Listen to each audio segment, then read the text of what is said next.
why I think to have communication with my viewer, I think that the eyeballs that look at my work it's like God said, it just makes me so fortunate that people look at it, because if I don't have the other part of the conversation, I'm Mr. Crazy Person who spends 17 hours a day staring at a wall, moving a little bit of dirt around, right? And that makes me insane. So I'm glad that we get to have this conversation. How much time do I got? You should probably wrap it up. Oh, right.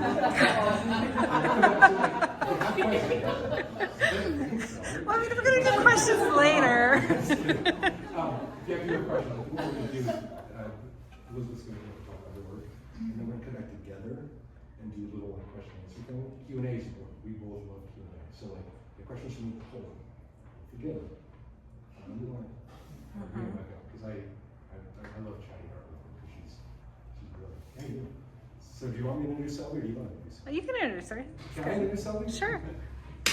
We all love Selby. So Selby, I had the pleasure of meeting this lady about 12 years ago.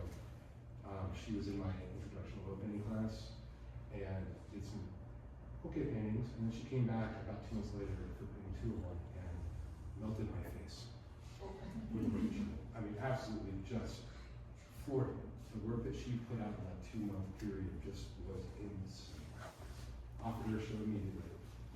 I had just the pleasure of watching her grow in both her craft and, more importantly, developing the courage to do what she did. This body of work is just a human body when I saw it, because it is such a departure from what she's done in the past, but she's a master at. But the craft still comes through, and it connects in a way that it's just so important. It's just wonderful. And so, how being a great painter, she's just one of my favorite people. And so is this young man over here.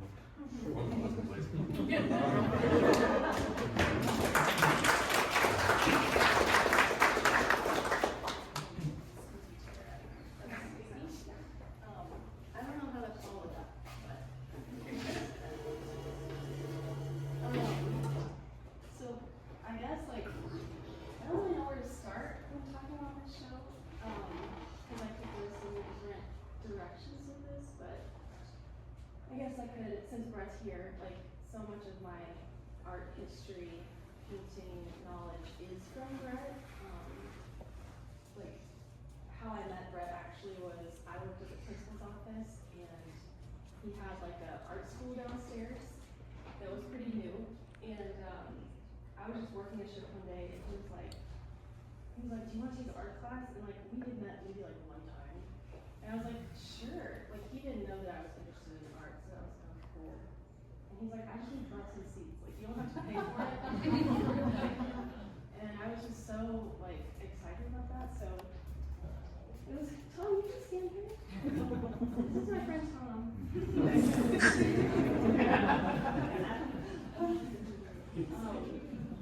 really can stand up there. Anyway, so I think it's really cool and symbolic that like this show is with Brett, because I feel like I owe so much of my, I don't know, just who I know about Colorado Springs, all the connections that I've made. Brett probably wouldn't tell you this, but he has sort of produced so many local artists through his classes and mentorship and just generosity of like helping people with building panels, or he would help me with framing on the weekends. Like just so much of his time was spent on teaching me stuff. And giving me paintbrushes that he didn't know he gave me, but we still share a studio, so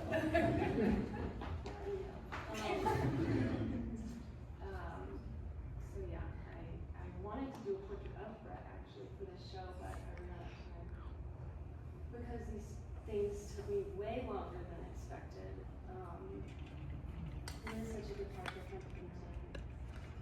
Sort of. I mean, there are paintings within them, so that felt good to do, but I just had so much fun doing this show. I think it was so embodied. That's like, feels like the main difference between this body of work and then past ones. Like, you know, I used to paint, I still do, paint very detailed, and I would just lock my body for like hours, like painting, and come out of it and just be like, I'm so sore, and like I hurt, and this is not good for my body.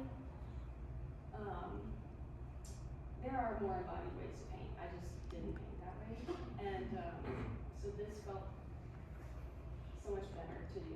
Like, it was so physical and constant movement, and I mean, it was hard on my body, but just doing the ceramic or the metalworking and things like that, like, it also feels so much more authentic actually to me, because so many things from this show, like from these pieces, are like part of my history as like a child artist.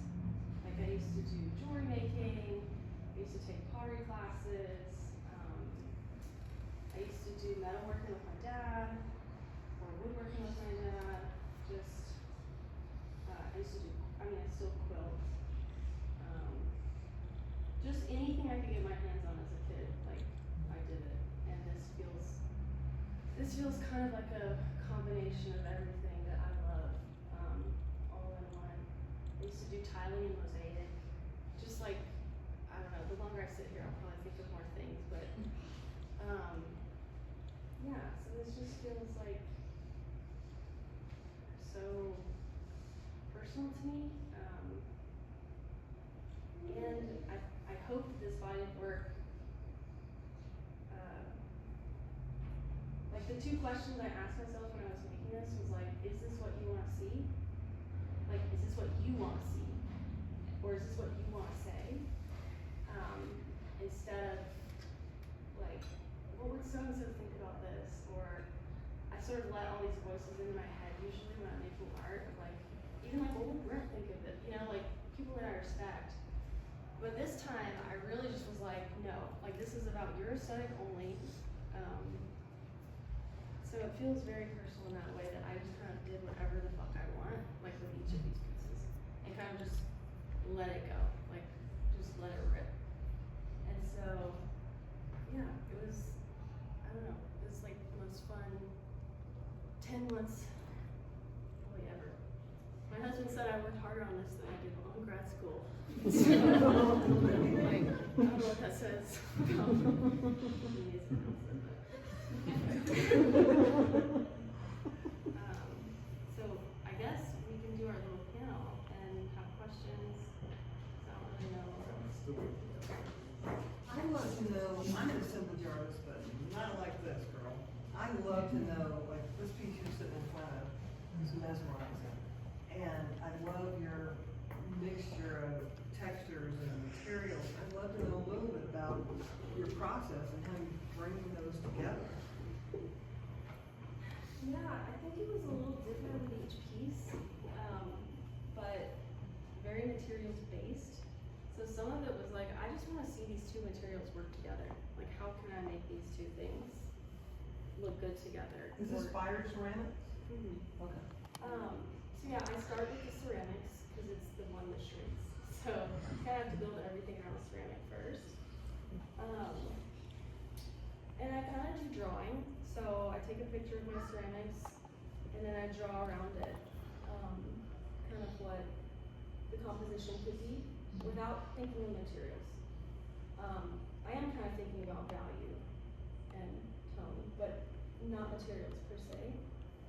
And then I kind of go into my little studio with all of my billion materials and kind of shop and like kind of piece things together, kind of like a, you know how designers do with like when they're creating layouts. I don't know what that's called, but that's kind of how and sometimes I would change decisions like after I did it, because some things you can't plan like how it's really gonna look. So some of these things you're seeing is like, this is the third time I cut that, or this is like the third or fourth like version of it.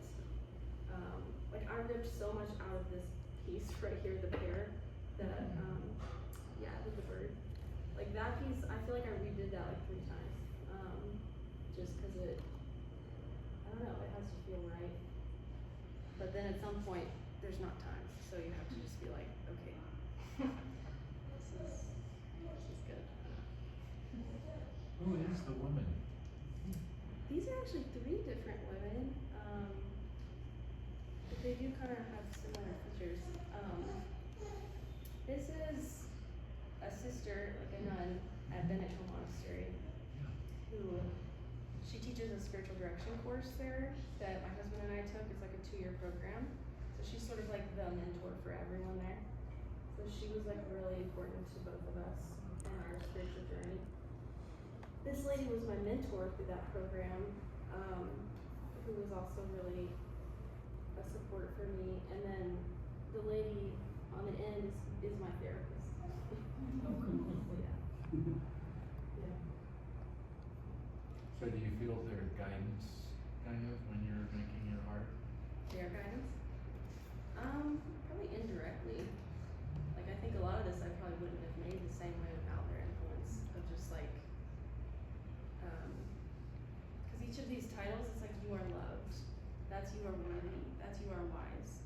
Those are like the gifts that I feel that they gave me. And so I don't think I would have made a body of work this, for me it felt daring, you know, it felt very like authentic and raw and just like,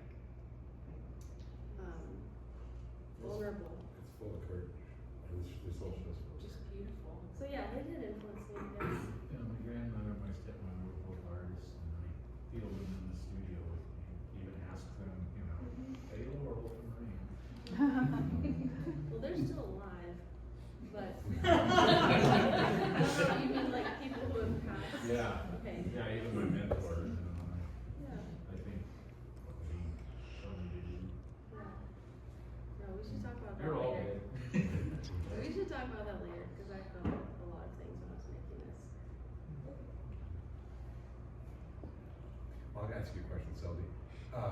When you told me about this body work you started 10 months ago, you were kind of telling me what you were doing. Okay. Yeah, I could tell you were skeptical. And like the thing that really hit me was 2 things that you said. Like, number one, none of the objects are found objects. Right. Which I think is like a lot of times in you know, assemblage or not multiple pieces, a lot of it's found stuff. Mhm. There's an integrity in the selection of what medium is used for each piece. I thought that was like, oh, that's cool, that makes sense.